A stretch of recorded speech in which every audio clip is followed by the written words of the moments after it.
नमस्कार दोस्तों, स्वागत है आपका हमारे YouTube चैनल जेके स्टोरीज रियल में।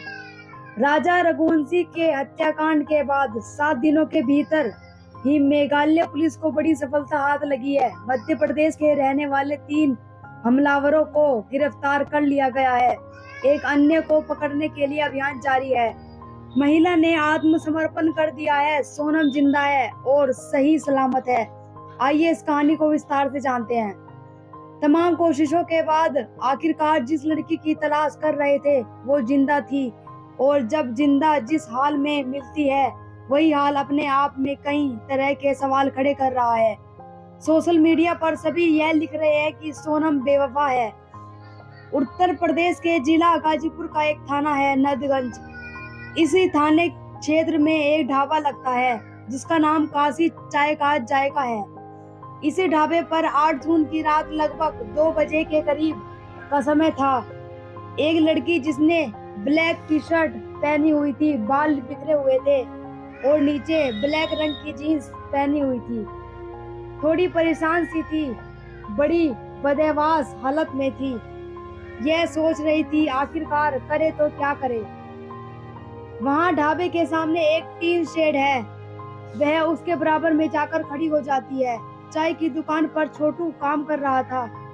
वह वहाँ उस लड़की के पास जाकर कहता है, बहन जी, मैं आपका क्या मदद कर सकता हूँ। लड़की थोड़ी घबराई हुई थी। अब छोटू यह बात जाकर अपने मालिक को बताता है। उस मालिक का नाम साहिल यादव था। उसे कहता है कि साहब, एक लड़की वहाँ बैठी हुई है जिसने कपड़े इस तरह के पहने हुए हैं, बाल बिखरे हुए हैं, उसे कुछ परेशानी है, आपको देखना चाहिए, आपको उससे बात करनी चाहिए। मालिक यह बात सुनते ही उस लड़की के पास जाता है और लड़की से कहता है, आपको कुछ मदद चाहिए, आपको कुछ खाना है, अगर आपको कुछ मदद चाहिए तो आप हमें बता सकते हैं। उस लड़की ने कहा, मुझे फोन चाहिए, मुझे फोन पर बात करनी है अपने घर वालों से, क्या आप मेरी मदद करेंगे। साहिल को घबराहट हुई। उसने सोचा शायद कोई दिक्कत परेशानी हो। फिर उसे अपने परिवार के बहन बेटियों की याद आती है, किसी के साथ भी ऐसा हो सकता है। फिर उसे अपने अंदर की हिम्मत जुटाई और अपना फोन निकालकर उस लड़की को दे दिया। वह लड़की क्या बात कर रही थी उन्होंने यह नहीं सुना और थोड़ा दूर जाकर खड़े हो गए। लड़की बातचीत कर रही थी और लगातार रो रही थी। यह बताया जा रहा है कि वह अपने भाई गौरव से बात कर रही थी। जब बात खत्म हो जाती है उसका रोना बंद नहीं होता। वहाँ एक महिला थी जो अपने परिवार के साथ आई हुई थी। महिला की नजर इस रोती हुई महिला पर पड़ती है और वह उस लड़की से बात करने की कोशिश करती है, उसको ढांढस बताती है, कहती है कि बेटा शांत हो जाओ, क्या परेशानी है तुम हमें बता सकती हो, हम मदद करेंगे। अब जाते हुए उस महिला ने कहा, आपको पुलिस में कॉल करनी चाहिए, क्या पता इस लड़की की वजह से तुम्हें दिक्कत परेशानी में पड़ जाओ। साहिल ने तुरंत ही 112 नंबर पर कॉल की। उसने कहा, साहब, यहाँ एक लड़की है जिसने काली टी शर्ट, काली जीन्स पहनी है, बाल बिखरे हुए हैं, थोड़ी परेशानी की हालत में है, अपने परिवार वालों से बात भी की है और रो रही है, उसके साथ कोई भी नहीं है, आप यहाँ आ जाइए।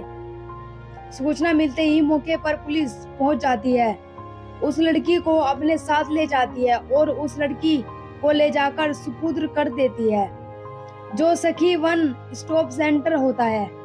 वहाँ लड़की से पूछते हैं कि तुम्हारा क्या नाम है। लड़की ने कहा, मेरा नाम सोनम रघुवंशी है। सोनम सुना हुआ लग रहा है। फिर पूछा कि तुम कहाँ रहती हो। उसने कहा, मैं मध्य प्रदेश के इंदौर में रहती हूँ। बस यह सुनते ही पुलिस के पैरों तले जमीन खिसक जाती है। उन्होंने यह सोचा कि मेघालय के शिलांग की वहाँ पर इसके पति की लाश मिली थी, यह लड़की यहाँ क्या कर रही है। अब पुलिस करे तो क्या करे। तभी उच्च अधिकारी को लखनऊ सूचना दी जाती है।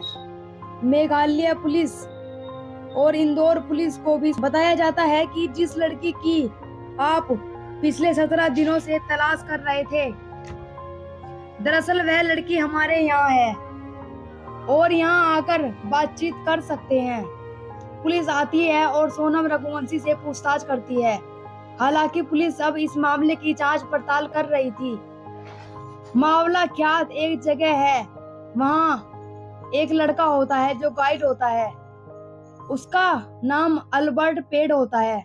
वो बताता है कि 23 मई 2025 की सुबह 10 बजे के करीब वो देखता है कि जिस कपल के बारे में उसने जानकारी सोशल मीडिया के माध्यम से पता चलती है, लड़की सोनम और पति रघुवंशी को देखा। दोनों साथ थे और इनके साथ 3 जने और थे। वह 3 कौन थे और क्या बात कर रहे थे उसको कोई जानकारी नहीं थी। वे हिंदी में बात कर रहे थे और हिंदी नहीं आती थी, उसे अंग्रेजी आती थी। गाइड ने कहा, मैं आपको सेवाएं दे सकता हूँ, आप कहाँ घूमना पसंद करेंगे, आप मेरे साथ चल सकते हैं। इन लोगों को उसने साफ मना कर दिया। अब वे दूसरे गाइड से मदद मांगते हैं, उससे कहते हैं कि हमें घूमना है। वे दूसरे वाले गाइड को अपने साथ ले जाते हैं। चलते चलते अचानक गायब हो जाते हैं। अब इस मामले में पुलिस को ये सब बातें पता चलती है। अब सोशल मीडिया पर ये चीजें तेजी से वायरल हो रही है। बताया जा रहा है कि मध्य प्रदेश के 3 लोगों को पकड़ लिया गया है और महिला भी हिरासत में है। पुलिस का यह भी दावा है कि सोनम का इस कत्ल में पूरा रोल है। सोनम ने इन लड़कों को हायर किया और इसके बाद अपने पति की हत्या करवा दी। आगे की जानकारी जुटाने की कोशिश की जा रही है। हत्या क्यों की, इन सभी चर्चाओं का दौर चल रहा है। हम आपको अपडेट देते रहेंगे। दोस्तों, आप सभी इस बारे में क्या कहना चाहोगे कमेंट्स बॉक्स में लिखकर जरूर बताएं। हमारी वीडियो को लाइक करें और चैनल को सब्सक्राइब कर लें।